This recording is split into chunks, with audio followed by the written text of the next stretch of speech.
Olá pessoal, tudo bem? Sejam muito bem-vindos a mais um vídeo aqui do canal. E no vídeo de hoje a gente vai fazer o conserto aí de uma placa convencional da Mitsubishi. Eu vou apresentar aí como é que é feito, né, a análise desde o começo e todo o passo a passo aí para fazer o conserto, tá bom? Então, vamos lá. Bom, aqui nós temos então a encomenda, né, que eu recebi desse cliente. O defeito reclamado, né, é que a placa não está desligando a unidade externa. Apesar de ser um equipamento convencional, ele possui duas placas também, tem uma placa na condensadora e uma placa na evaporadora. Eu pedi então para que ele enviasse para mim o conjunto completo, a placa da unidade interna, a placa da unidade externa, os sensores, também o motor, tá? Então eu vou abrir aqui a caixa e ver o que acompanha, né? O que ele mandou de fato para mim. Ele falou que ia enviar também mais 3 placas da unidade externa. Por algum motivo ele tinha várias placas, né, da unidade externa, e assim eu consigo, né, de repente aproveitar um componente de uma placa e colocar na outra, tá? Então aqui nós temos já uma placa da unidade externa. Vou deixar ela separada aqui.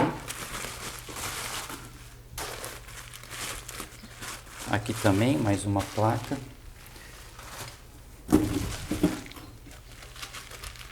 Mais uma, se eu não me engano são 4 placas, 4 placas da unidade externa.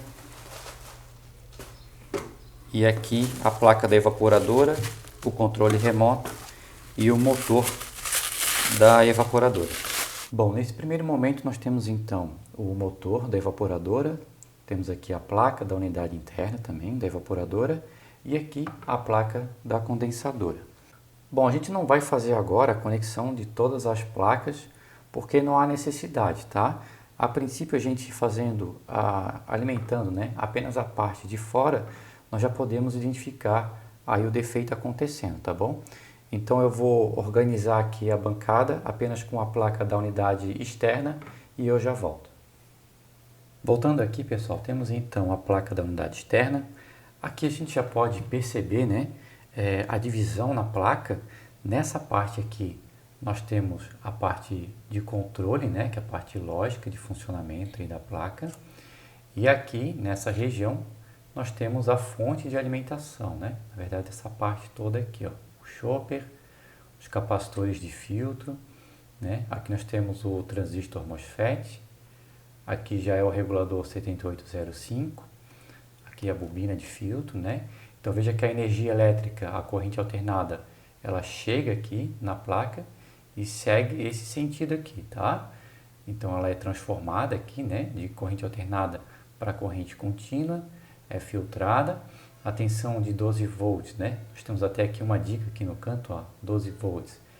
Entra no regulador e sai 5 volts para alimentar a parte de controle do circuito. Aqui nós podemos observar também já o ressonador cerâmico, né, que auxilia aí no funcionamento do microcontrolador, tá? Sem ele a placa não funciona nada. Aqui o relé, né, para fazer o acionamento do compressor.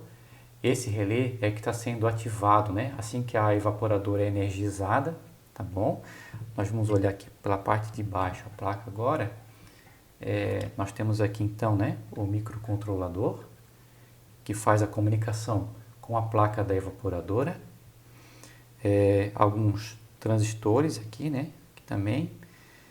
E o que acontece? Energizou a placa, já está ligando, no caso, o compressor, tá?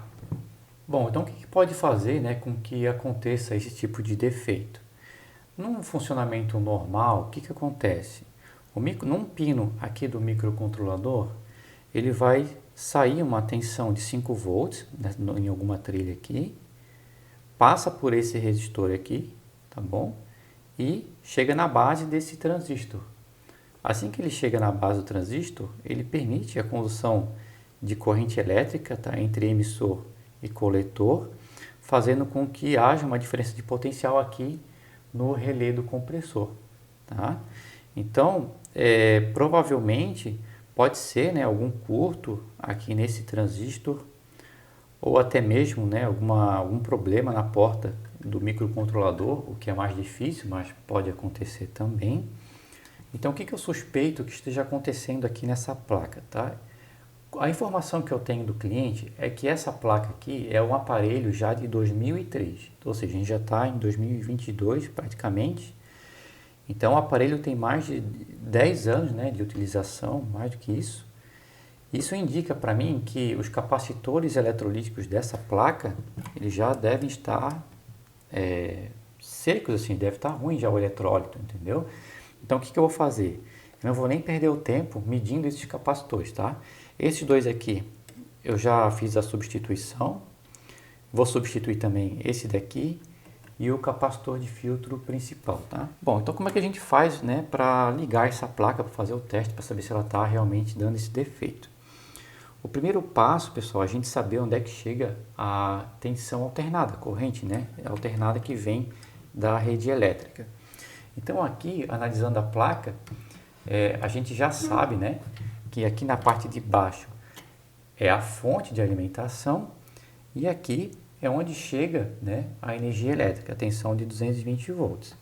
O que eu fiz nesse caso, como eu não tenho muita informação dessa placa, foi pesquisar o manual de serviço, tá? Então o cliente me passou algumas fotos do aparelho, o esquema elétrico também de interligação, mas mesmo assim eu fui na internet e busquei, né, o manual de serviço dessa placa, que vai estar também aqui na descrição desse vídeo, tá? Uma vez tendo em mãos o esquema elétrico, esse aqui eu imprimi, tá? Tá no PDF, eu acho que aqui não vai dar para ver muito bem. A gente consegue perceber onde é que chega a entrada de alimentação. Na falta de um esquema elétrico, a gente pode também procurar na placa onde é que está o varistor. Porque a gente sabe que o varistor ele fica em paralelo, né, com a entrada de energia. Então, se a gente virar a placa aqui, nós já podemos ver que aqui nós temos a bobina, né, de filtro. Na bobina também vai chegar a tensão alternada, tá bom? Então aqui no terminal da bobina já vai conectado o neutro, aqui nesse terminal, no tab 20, tá? Aqui vai o neutro, isso tá no esquema, tá bom? E a fase, pessoal, vai chegar em cima aqui do relé. Tá vendo que tem o fusível aqui, ó? Então a tensão, a fase vai chegar aqui nesse pino, passa pelo fusível, que passa aqui pela bobina, tá? E assim vai energizar a nossa fonte. Então é isso que eu vou fazer. Eu vou fazer uma conexão da garra jacaré, que eu já tenho pronta aqui para isso, tá? Eu vou conectar um terminal em cima do relé e outro aqui no conector tab 20, que é o neutro, tá bom? Então vamos lá. O outro vai aqui,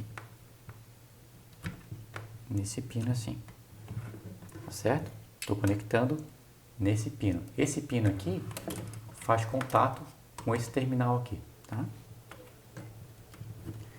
Aqui no conector 661 vai um sensor, tá? O cliente também me enviou. Eu pedi para ele enviar, que enviasse, né? Tudo que tivesse agarrado aí na placa. Então vamos conectar aqui o sensor. Não precisa, tá? Mas vamos deixar conectado. Só para a gente ver o comportamento da placa. Outra coisa que eu vou fazer também vai ser conectar a nossa lâmpada de teste, tá? Essa lâmpada trabalha em 220 volts e ela é de baixa potência, é uma lâmpada aí de máquina de costura aí de 15 watts, tá bom? Então vamos lá. O outro terminal, um terminal da lâmpada, né? Eu vou conectar aqui na saída do relé e o outro aqui no neutro também, tá? É assim que está conectado lá na máquina, tá bom? Aqui vai conectado o compressor. Bom, uma vez conectado a lâmpada, eu vou afastar um pouco aqui o zoom, para que a gente possa ver. E eu vou alimentar agora a placa na minha lâmpada em série, tá? Em 220.